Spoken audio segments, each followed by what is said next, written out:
find you very rude.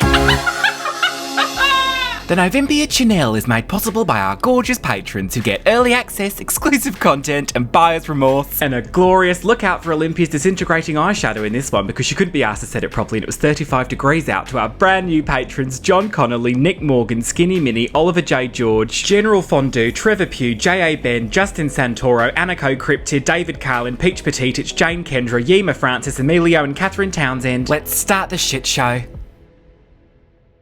Oh, right. Hang on. I feel like Malibu Barbie today. Shut, I'm not ready yet. Okay, say that again. I feel like Malibu Barbie today. What have you come as? Me too! Sweaty. I'm her... Boob Barbie. Okay, sweaty boob. We've got... You're a sweaty boob. Nobody's been so fucking feisty all afternoon. I don't know what Kool-Aid she's been taking this afternoon. Not true at all. She's been snapping back at me with these comebacks, with these one-liners. So obnoxious. Oh, I don't want to hear it! We've got about 4 minutes in us. So let's wrap this up before we've even started. We wanted to do a little special edition of our favourites and shitters. This is a lockdown edition. We're going to approach this in a very light-hearted way. We know lockdown has been a struggle for a lot of people. Shut! We're not going to talk about the obvious because, I mean, like, obviously, Black Lives Matter, Trans Lives Matter, arrest the cops that killed Breonna Taylor. All of that, we know. There'll be a link in the description for ways that you can help with the Black Lives Matter movement. We just wanted to do it lighthearted, but it's stuff that we have enjoyed during the lockdown. So we don't want people to think this is like us just being like moaning myrtles. This is just the nature of this program today. It's very Esther Ranson. We just wanted to do something a little bit lighter and fun and hopefully a bit of froth. We don't want to detract from all of the serious issues that are currently ongoing. No, but I think people are smart. Like, listen, if they're watching us, they're smart people. They know that. Because, I mean, like, obviously, number one shitter, Boris and Trump are proving yet again that they are completely incapable of running their countries. No. We're not doing politics, Nova. But we're not going to do that. We're not doing that. You've just done it. Right. You've already negated yourself. I'm going to start with a good one. Okay. So we haven't done one of these in a long time. People are like, bring back the faves and shitters. No one asked. But we're going to do it, and we do 3 good ones and 3 shitters of what we've enjoyed. Like, it's usually of the month, but this will be the previous 3 months. Yes. You with me? So I'm going to start with something. It's the Milham's Household Recycling Centre. No, it's not really. I'm just taking. I'm shitting you. It's not really. Is it not? I mean, I wrote it down to make the joke. That's so funny. Although, to be fair, it's a tip near us, and we've been a few times, and they're very efficient. So shout out to Milham's. All right. Okay. I'll do my real one. Okay. So get this. My first one is a YouTube channel that I have come to really appreciate during the lockdown because it's Chris Ramsey. No, although I should have put him in because I think he's so hot. Yeah, I can see that. Fuck off. Chris Ramsey is this guy who makes these puzzles, or he like figures out puzzles. Yeah. But you know he's got like a big steaming cock. Blur that out. Right. Blur that out, because it's crude, and I don't do crude and crass. Right. We'll get on to the faves and shitters in a second. What is the Nova made a brie sandwich earlier on, and it stank the room out. It smells like a horse's butthole in here. I couldn't believe really it. fancy brie from like the deli section. So you know what that smells like? Yes. You know when you go to a French market and you're like, Christ, open a window out here. It was really good. I don't regret it. Oh, God. No, it's like a donkey. Je ne regrette rien. Your best French. Okay, so the YouTube channel that I've really come to enjoy recently is Welcome Back to How to Cook That. I'm Anne Reardon. Welcome to How to Cook That. I'm Anne Reardon. And today I'm going to be making I don't know, what does she do? She makes like a chocolate sculpture of Dwayne Johnson. What? She did that. But it doesn't look like Dwayne Johnson. You are lying. She sculpted The Rock's head out of modelling chocolate. That's ridiculous. And she'll be like, I really like her. I like her and her husband. I think they're really cute. She's a really, really charming Australian lady. That's just a nice coincidence. But she is a chef. And she makes like desserts and chocolate. I have got kitchen roll in my hand, but we're all gonna have to just be cool about it. She knows her shit. I think my favourite videos of hers are the debunking ones. She takes like these like viral food hack videos and she actually tries them in real life and she explains why they never work or why they're quite dangerous. They're often so fucking dangerous. Yes. And those are my favourite ones. And she debunks them, and there's one where she's like, okay, so 5-minute craft, suggesting that I can dye this t-shirt by putting it in a bowl of water and saffron, but I don't know why you don't just buy the t-shirt in yellow to begin with. She's so precious. She's so charming. and her husband tastes like she'll microwave some shit and then give it to her husband and he'll just be like, this is shit. It's so great. It's just so lovely and she's really talented. And if you want something super calming and relaxing, which I feel like everyone needs, something to turn to, and sometimes that could be us. Holla, you girls. Oh, I don't know. Or it could be Anne Reardon of How to Cook That. So shout out to you, Anne. I love you. Also, do people want to see me do a parody? Oh God. No one wants to see People are that. still waiting for the Bon Appetit test kitchen. Well, I feel like that's a bit like tasteless now doing that. We'll talk. My first fave is, I know a lot of people during lockdown. I know a lot of people like that. Huh, what is that from? Carry on. I don't know. Have been doing kind of like pub style quizzes like over Zoom and Skype with their friends. We started doing that and it was really, really fun. And then it kind of starts to get a little bit boring. And so we've been mixing it up, like alternating using a multiplayer game that I'm sure lots of you are familiar with. Don't do this. Games. Oh, don't do this. Don't do this. So we discovered this a couple of years ago on PlayStation 4 and they're just great party games. So they're compilations of about 5 games, and I think there's 5 or 6 volumes of these 5 mini games. 6 volumes, 7's coming out in the fall. They're available on pretty much every platform you can think of, and they're multiplayer games, and you use your phones to interact with the games. Your device is your controller, basically. Our favourite ones are there's a lot of general knowledge quizzes, which are so clever because the interactivity is so insane, and it's almost like artificial intelligence because they've got such a bank of like quips and such a bank of questions. I've never had the same question twice. And it's just very funny, and they're presented like a game show episode. No, I know, but there's so many, and we've played it so often. We've never come across a crop or a second one, have we? There's also games where you can draw things and they appear on the screen, so that's funny. There's one called Drawful, which is a bit like Pictionary, or TKO, where like you draw like t-shirts and like mix up slogans but and stuff. But it's such a great way to spice up like a Zoom call, because we do it over Steam. Yeah, so if you do it on like a computer, whether it's a Mac or a PC, you can then screen record, and it's just like a room code. So no matter where people are, if they type in the room code on their device, they can play along, and it's been really, really fun. It's been so exciting. To be fair, my favourite part of like a pre-drinks is the Jackbox anyway. The day we found that, I put on a chicken. I was so excited about it. Your sister was as well. I think our favourite quiz ones are You Don't Know Jack, which is up to 4 players, and really then hard. Trivia Murder House Party. I like the sequel better than the first one. Just Trivia Murder Party. Oh. House party. You're thinking about our house party. Yes. That was a Freudian slip. But they're really fun. Love that. I think funnily enough, my second thing is... Hang on. Oh no, we have to go into shitters now, don't we? Are you going to leave me? I just need to get a tissue. Some of us come prepared. Let it be known, let the jury be aware of the fact that I was the one who was very prepared today, and also very composed. Bart's so cute. He is lying. We've got the French doors open downstairs, and he's lying inside next to the doors. Just because, like, he wants to be outside, but French like, doors is such a bougie thing to say. They're just doors. Like, don't pretend like we're better than other people because we've got French doors. Well, that's what they are. French doors. We're not in France, are we? Okay, my first shitter is a podcast host, comedian dude who I used to listen to all the fucking time, and it's slowly trickled into my consciousness that he's transphobic, he's garbage, he's awful. I'm talking about Joe Rogan. He's just a piece of shit as well, because wasn't he part of that conversation where everybody was talking? Was he the one that said, or was he part of the conversation where a comedian said that he forced female comedians to go down on him for stage time? Was it him, or was he part of that conversation? He was part of it. He was laughing at it. Okay. I mean, I first found out about Joe Rogan because I like that one chick, Annie Jacobson, who's like the Area 51 bird. She did a podcast with him, and I listened to the whole thing, and then I realised he'd done one with someone from the Westboro Baptist Church with Louis Theroux. The only one that I've ever listened to before is the one he did with Leah Remini.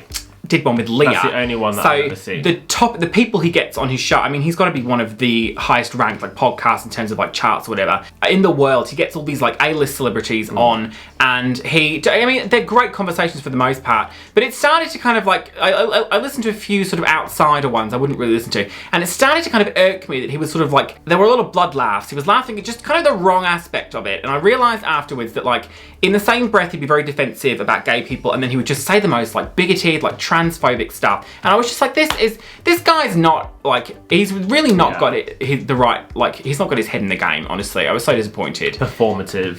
Yeah, and it's, I mean, I think, listen, I could go on about it all afternoon, and I feel like there are conversations we could have about Joe Rogan which kind of take us out of the fun and frothy element of this. However, I can no longer listen to Joe Rogan. And I used to listen to his podcasts during the lockdown, can't now. Right. Nova, please, yours. So my first shitter is because we haven't been able to go shopping for a very long time. Also, now that the shops are open, not really wanting to go shopping because like I'm still a bit weird about like going out in public and stuff. I'd rather just stay at home and order in. We've been ordering a lot of things online that we wouldn't normally. And because we have a new cat, and we've been doing things around the house, we've been ordering rather large items to the house, but even stuff that isn't large, Amazon packaging is fucking unacceptable. I thought you were going to say like, oh, we got so much recycling, and I was just like, really, Nova? Amazon packaging is so irresponsible. I understand that they don't want your items to get damaged, but I shit you not, like it can be a box like this big with another box this big inside and the rest is just paper. It's so irresponsible, it's so wasteful, it's annoying for us because it fills up our recycling bin so much, but it's just so unnecessary. There's some shit sometimes that could easily fit through the letterbox, but they put it in such an enormous box that then the parcel has to be left on the doorstep. I mean, I would like to reiterate that does come across as like, God, we're so annoyed at being able to order so many we've got all these new lovely fancy things. No. There's too much packaging. No, I'm making a bigger thing about how Amazon is not smart enough with their packaging. They're really wasteful. Wasteful. Amazon. I know there's a lot of other problems with Amazon as well, but... And, you know, we all know that Jeff Bezos is such a, like, thoughtful, giving person, right? Right. Is that right, Jeff Bezos? I think so. What is it? Bezos. Can I just say, and I apologise if your surname is Bezos, that's the worst surname I've ever heard in my 23 years of life. No, Olympia is cancelled party. Why Bezos? Because that's really offensive. No, it's not. What is Bezos? I don't know. You're a Bezos. Next. Okay, my next one is, well, I'll get it out of the way because it's actually, funnily enough, in a similar vein to your good one. I thought you were going to say it. It's our weakest link nights.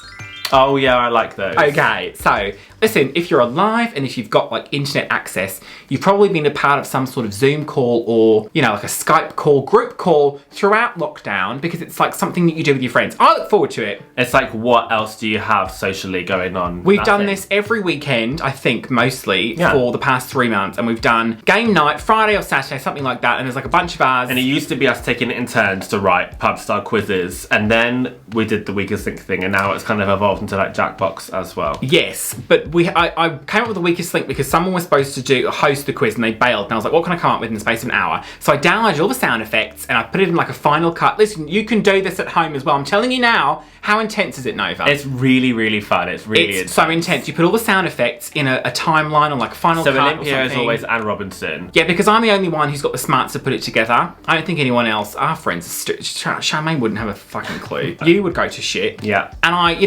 I'll host it, and the 3-minute like music on the timeline acts as like the timer. There's questions, and then everyone votes people off. My God, my good fucking God, it's great. It is really fun. I really like it. It's so intense. And at the end of each round, I can be like, so Nova, you got none right. Actually, I've done very well. Nova's won 2 of them. You won 1 of them. You won 1 of them, you're in the final in another one. Yeah. Which I think surprised everyone, to be honest, because... There's usually about, like, what, 6 of us? And you've done very well recently on Jackbox as well. Yeah. Doesn't mean I would ever pick you for my team. No. Ever. I'm generally really appalling at general knowledge, but I'm on, like, a winning streak at the moment. Shockingly shit at stuff.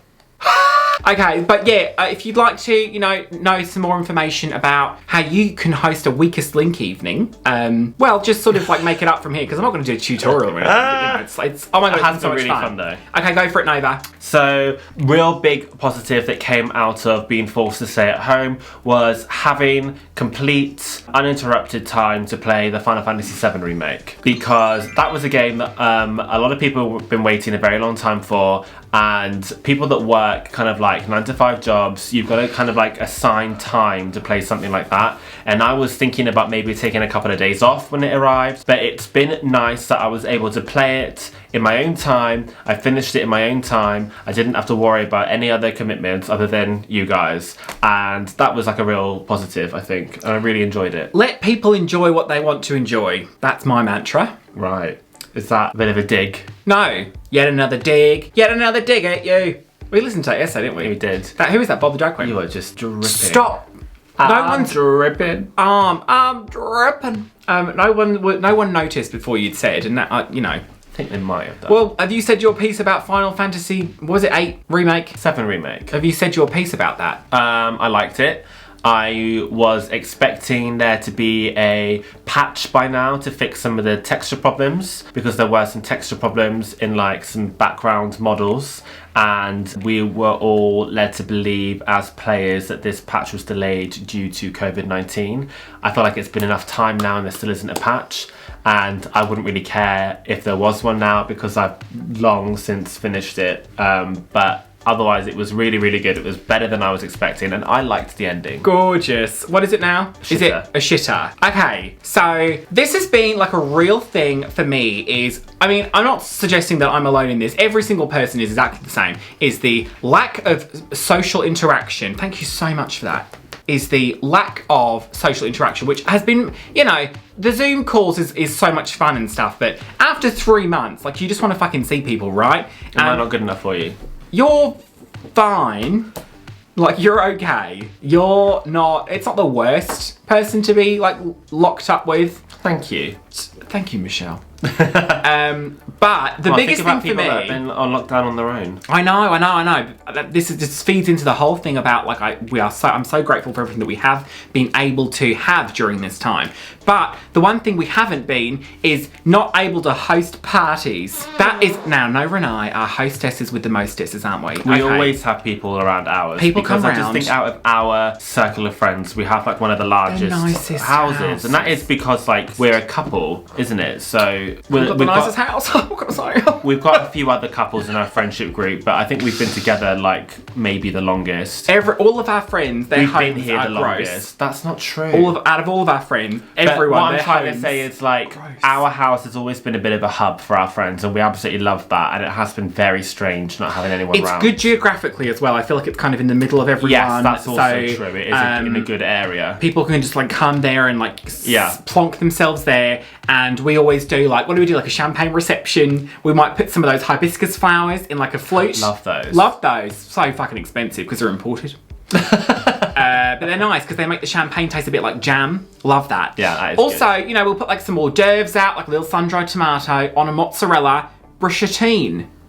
Plate of those. A little bit of music. Some music, get some shots going. We'll put some games on, put some music in the kitchen. Sit where you like. That at all. Sit where you like. We'll put a canopy outside. Oh, we love it. We're such tarts. And we haven't been able to do that. Yeah. Also, our friends' homes are gross. That's not true. All of them. I'm sorry, but...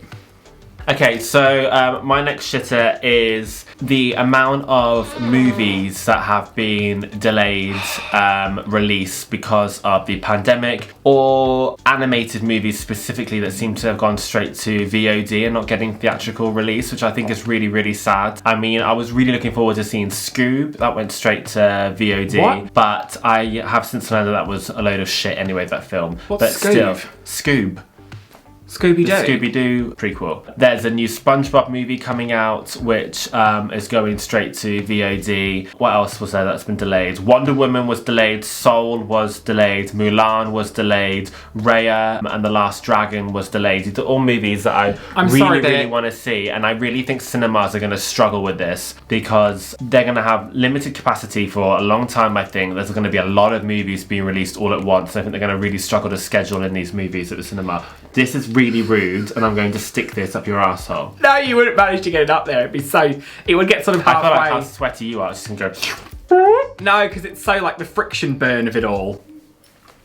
I don't understand. Let's talk about The Invisible Man. Yes. They released that on demand, yes. So you could pay a bit more for it but watch it at home, which I don't care about. I mean, I love going to the movies. Lot, but what concerns me is I feel like these movie studios are realising that that actually isn't a bad thing for them financially, and it makes me concerned that we're going to start to see less films actually in the cinema, because I love going to the cinema. No, they'll never get rid of the movies. People love going to the movies. It's such a part of culture, like going on dates and you got an hour to kill, go to the movie. It's such a thing. I don't think that's going to be a problem. I don't know. But The Invisible Man, first of all, was fucking great. I could not believe how good that was. I put on a chicken. It was so good. God, that was good. But the one I'm most annoyed about is The Woman in the Window, that Amy Adams one. where she's I forgot all about agoraphobic, that. and then Julianne Moore gets like slapped up a bit, and she's like, "Where's When she is gone?" that coming out? Well, it should have been out already, but it's been delayed, and nobody knows when it's going to come out. Shit. So I'm pissy about The Woman in the Window because Amy Adams, what? Give that bitch an Oscar. Yeah. Oh my god, she's so good. Give the fucking bitch an Oscar. So good. I'm sorry, Amy Adams. Can we talk about Toni Collette? Give her an Oscar. I feel like she should have been nominated for Hereditary. Fuck, they can shove. Yeah. You can shove an Oscar up your ass. Moving on. Okay, what is a shit one? Fave. Fave one. Okay, now this is all right. I need you to just take a breath with me I feel here. really dehydrated. It's 8:15, which means that we won't be eating until like gone 9, which is regular for us anyway. I don't know, we normally eat around 8. Sure, but yesterday we ate late because you did a roast. Was that yesterday? Yeah. No. What did you eat yesterday? Don't know, you made it. Oh, I did that fucking garbage. Mediocre. Fuck, that was shit. Food, as you call it. It was like a like a twist thing with like I made some potato salad. Potato salad was really good. It was mushy and ass, and then some really good. some pasta, like a pesto pasta, which was fine. Yeah. And then just like everything was out of date. It was all out of date, wildly out of date. I'm glad you didn't eat that salad because that was so out of date. It wasn't nice, was it? The lettuce was Oh gross. my god, it was so The like avocado thin and wasn't black. good. It was all gross. Anyway, my point is, we're gonna probably order something this evening because it's like Nova was gonna do a korma, but it's late and it's not Tikka very good. masala. It's not very good. I'll do that tomorrow instead. I can't wait. But we're gonna order something tonight. Now, Nova, what do you feel like you're gonna order? Because this parlays perfectly into my next good thing. I don't know. Favorite. I might do Wagamamas. I'm not sure. All right. Well, I don't know what I'm gonna get. However, something has come into our lives very recently. Is it Papa John's? Not. Well, it is, but I'm talking about something more specific than that. The sauce, the garlic sauce. My next favourite is Papa John's special garlic dip. Now, I love a garlic dip. If we get pizza, and Lord knows always Nova get and I like 6 to love 8 garlic and herb dips. pizzas, and we love a garlic and herb dip, and we'll order like a sack of them and stick them in the fridge, and you can just like have them throughout the week with like a little something you can dip it in a garlic dip. Like, we just love that. It's our fucking jam, right? Yes. We started ordering a Papa John's. We were like, we'll give it a go. We'll try it. How bad could it be, Because right? they've got so many vegan options. Never ordered from there before, and something I ordered came with a special garlic, and I was like, oh, this will be. I'm not interested in change. Change is hard for everyone. I like the garlic and herb. Anyway, I tried this, and I was like, what the fuck is this? It's like a garlic butter. It is literally like melted garlic butter, but because it's like a sauce, it doesn't solidify. It doesn't solidify, and it doesn't have that weird like buttery liquid on the surface. It's a bit like the plastic cheese dip at Disneyland. It's a little bit like that. That kind of consistency. It's the same colour and same consistency, flavour. but it's not cheesy, it's garlic. Yeah. But I was like, I don't really like that much. I'll finish the pot. I'll finish it. I'll finish it. And then I was like, bah! So now, can't stop thinking about it. It's really good. You know, those cheese and leek twists that I did yesterday? Yes. They were shit. Well, they were okay. They were fine. I glazed them with a special garlic dip. You couldn't taste it. I thought I was like a chef. No. I used a glazing brush for it, but it didn't really done. work. Well done. All right, your favourite, please. Is this my last favourite then? Yes. I guess? Okay, so my last favourite has been an unexpected positive thing to come out of lockdown. I really hope that this sticks around in some capacity once things start to return to normal, and that is digital drag shows. Oh, yeah. I think digital drag shows have been such a great way for performers to, first of all, join shows that they wouldn't be able to be a part of geographically previously or financially. You can cast people from all over the world and they can be in the same show, and that's really cool. It's allowed people to really think about their performances in a completely different way. People have really taught themselves new skills with video editing and shooting, and I think it's just a new way to get your mind going other than just performing to a crowd and doing a lip sync, which I think is also still amazing, but it's just interesting to see the different types of performances, and I think that's been really fun to watch people adapt to that. Yes. And I think as well, it's been, from an audience point of view, a lot more accessible. You can watch shows from all over the world. You don't have to travel. You don't have to buy tickets. You can see. You could be people under 18. regardless of your age. I know there's been a lot of issues with the fact that there has been such a saturation of these shows now, and so there has been a bit of an idea, a storyline that they're not making enough money and people aren't tipping enough. But I really do just believe that there are too many of these shows, because outside of digital drag at actual venues, there aren't so many. It's not just any old person can host a show. Whereas I feel like everybody feels like they can host their own digital drag show, and I think that's what's saturating it, and that's what is affecting. Well, a lot of people think they can host them, but a lot of people think they can. You know, it's sort of interesting to see. No, it's sort of interesting to see the queens and the people who before the lockdown would say, oh, they're just YouTubers, they're just, you know, social media or influencers. They're not performers, they're not queens or anything. Anyone can sit down in front of a camera and do like a YouTube video. It's very interesting though, isn't it? It really is interesting to see those people try and do it and prove themselves fucking wrong. But I really hope this sticks around because we really enjoyed hosting ours. We really enjoyed being parts of other people's shows. And I just think it's great for people all over the world to be able to see performers they couldn't normally. I think even if these things are, we were saying we might host one like bi-annually. Just to keep it going for people who can't see drag as regularly or they're not of age or something. That might be something we would just do anyway a couple of times a year. Yeah. Just, you know, keep it going. But Fun. I really liked this Fun. kind of phenomenon, and I think love it. there's definitely a place for it after the clubs reopen. Great one, actually, yes. And they do a lot of good as well because most of them are sort of linked to a charity. Yeah. So the amount of money that's been raised for charities through drag over this period is not to be sniffed at. It's a lot of fucking money. I think as well in the UK, I know people have been bitching about money, like I said, but in the UK, I would imagine people have been making a lot more money from their drag through this format than they would do normally because UK Also venues do not have a good track record of paying their performers. No. And I think opening up tip jars to international viewers where it is more customary to tip, because in the UK, not only do venues not pay their performers very well, generally, I'm not saying all of them, but generally, it is not customary for the public to tip. So I do think that there is definitely a lot to be said for that for British performers actually being tipped and earning money fairly. There's a bar in, I believe, Brighton, it's Revenge, isn't it? The club, I think. Did they initiate or they have a system whereby, this is in the UK, you can buy notes from the bar, which are like tipping notes, because people aren't going to tip like £5 and £10 notes because that's a bit more money and people are really fucking stingy in this country. But you can buy like tipping notes. So the money goes into the pot at the bar. Whether they split that between the performers or that goes to charity. I think it's I'm not sure actually. I don't know how it works, but that's a great idea. Because then you can still tip your performer with something and it shows your gratitude. And there are too many shows over here as well where only the headliners get paid and the support acts do not get paid. And Look that at happens us. a lot. Getting our 2 cents in. A lot, and it's not good enough. So I think it's very cool to see these digital drag shows where everybody's on the same playing field. And my last shitter is Lady Gaga's Chromatica.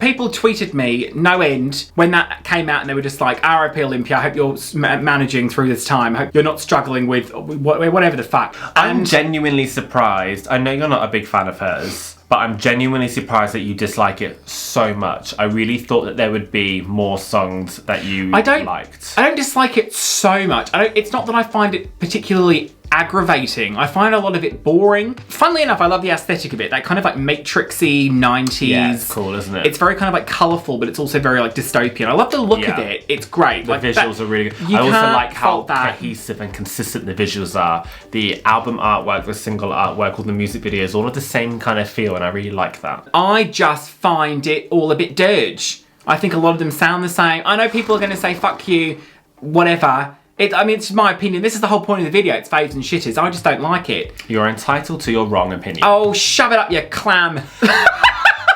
So, I don't want to be the person that's like, I fucking hate Lady Gaga. I've said this over the years. Like, there's some that I like, some that I don't. You can't fault her talent, whatever. What do you think is the worst one? The worst song? I don't know. Oh, I don't like Plastic Doll. What's it called?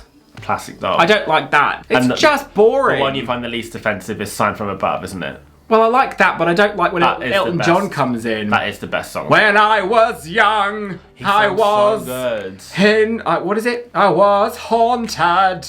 No, what is it? I felt immortal. Oh, yeah, that's it. But, you know what? I don't like it. Right. No, but fucking... Also, no, shut up. Hard. I'm not your hard candy. How's it go? Sour candy. Yeah. So sweet, but I get a little angry. Yeah. No. Is that it? Yeah. Right, that's not how a sour candy works. I'm sour candy, so sweet till I get a little angry. Okay, but hear me out. A sour candy starts out sour and gets sweet in the middle. So it starts out angry. Not necessarily. I'm angry, then afterwards I'm sweet. They're all like that. Toxic Waste have a really sour centre, don't they? So they're sour, sweeter than sour. They're sour the whole way through. Are they? Yeah. Okay, what's your like? Go on. My last shitter. I know there's been a lot of events that have been cancelled this year, but there's one that I was particularly heartbroken that was cancelled. No. But yes. We were going to that was postponed though. Oh, yeah, that's true. The Eurovision Song Contest 2020 was cancelled, and that really broke my heart because I felt like the replacement really wasn't as good as it could have been. I almost wish that they kind of didn't. No, you know anything. What? It was shit, and we were part of it and it was shit. I just feel like I really appreciate them trying to do something, and I appreciate the idea of it. But I felt like with the time that they had and the work that they put in, I don't know who put it together, but it did not come together well. I felt like it was put together by like students or something. It was honestly there was so much potential to this show that they put on, and the potential was just lost. I almost wish that they didn't put anything on. But there were so many acts this year which were so talented, so many songs which were so great, and it was going to be such a great show. And we always end up going to or hosting a viewing party. This year we were going to go to a viewing party, and we just love it so much, and the fact that it was cancelled really upset me. Next year there are a few changes to the rules. It's the same host country, and each country is allowed to have the same act should they choose. They can also change acts, but they have to change songs. So I'm not sure what next year will be like. I'm not sure if next year they'll even be able to have like a live audience or what the situation will be with the pandemic. But I'm just upset that we missed that this year. It is honestly, I mean, I know it's so embarrassing to say, but there are like 3 gay like holidays of the year. Certainly in our eyes there are, and that's like Pride, Eurovision and Halloween. Yeah. I mean, you can like roll your eyes at that all you want, but we are sitting here dressed like chicks, so like, who the fuck cares? And it is such an evening. Honestly, if you've seen my Eurovision parody, you'll know like how hard we go in for this shit. It's such garbo. Also, there's a Eurovision movie coming out in 2 days on Netflix. We can't wait to watch that. By the time you'll see this, it'll already be out. What is it called? Eurovision... Fire Saga. Yeah. Is it Eurovision, the Fire Saga story? Something like that. But it's Rachel McAdams and Will Ferrell. And they're like Icelandic musicians, I suppose. And they are entering into Eurovision. And I don't really know what it's about, but I think the idea is that they're a bit shit, but it might be that they end up winning. I don't know, but it looks like something that we could like still get behind. Yeah. And it kind of like revives Eurovision a little bit. Yeah. And then next year, I'm going to be so wasted. You have no idea. It's so sad for Iceland in particular this year because they were going to win. Oh, and it would have been their first win ever. They were so going to win. Anyway, Nova, we've sort of reached the end. We have. It's been great chat. It's actually been not as uncomfortable as I was expecting today, considering how warm it is. But I've mellowed out. My mouth is very dry. Like I need to just like down a gallon of water. If I were to place my taint, however, on my face. Oh, Nova, turn that camera off. No, was that wrong? On a piece of like, what's that paper you put in the oven? Grease-proof paper? Yeah. It would still suddenly just like go, like soak it up. What are you talking? Or like crepe paper. Like if I was to dip my taint on some crepe paper, the whole thing would just go boom. I feel like we need to just let people know that all of our social media is in the description below. Here it is, yeah. There's going to be a note about the Patron. If you'd like more information on how you can help with the Black Lives Matter movement, there'll be a link also in the description. Nobody ever reads the description, but you guys, there's information in the description for you to read. That's why we put it there. Don't be condescending and rude. Don't placate our puffins, please. Nobody ever reads the description. They don't want to because you bored them off. Thanks for coming. Love you guys. Bye. What are you doing? I'm having a little hug on. Oh, no, we're not. I literally just got like a shiver. Shh. I don't like this. Shut up. I don't like it. Your hands are so hot. Join the Patron if you live on your own.